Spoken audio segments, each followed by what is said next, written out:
እኔ ጋር ሁሉ መልካም ነው። ጌታ ይባረክ። ዛሬ አንድ በጣም የሚገርም መልእክት ሊነግራችሁ ወደ እናንተ መጥቻለሁ። ክብር ለኢየሱስ ይሁን። ብዙ ጊዜ ነገሮቻችሁን እያዘገየ ደግሞ በጣም ያስጨነቃችሁ ዛሬ አንድ መልእክት አለኝ። አንደኛ ተሰሎንቄ ምዕራፍ 2 ላይ ከቁጥር 17 እና 18 ላይ አንድ በጣም ትልቅ እግዚአብሔር መልእክት እዚህ ቦታ ላይ አለ። ከኔ ጋር የሆናችሁ አንደኛ ተሰሎንቄ ላይ ምዕራፍ 2 ላይ ከቁጥር 17 እና 18 ላይ የሚል ቃል አለ።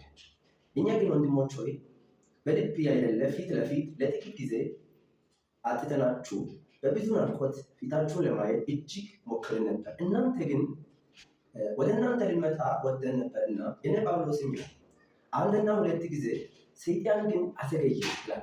ሰይጣን ግን አዘገየ ይላል እና በጣም የሚገርም ነገር ልንገራችሁ። ብዙ ጊዜ ሞክራችሁ ሰይጣን ግን ያዘገየበት በጣም በሰይጣን አማካኝነት የዘገየባችሁ ነገር ዛሬ ለአንድና ለመጨረሻ ጊዜ ከህይወታችሁ ላይ በጌታ በኢየሱስ ስም ይቆረጣል።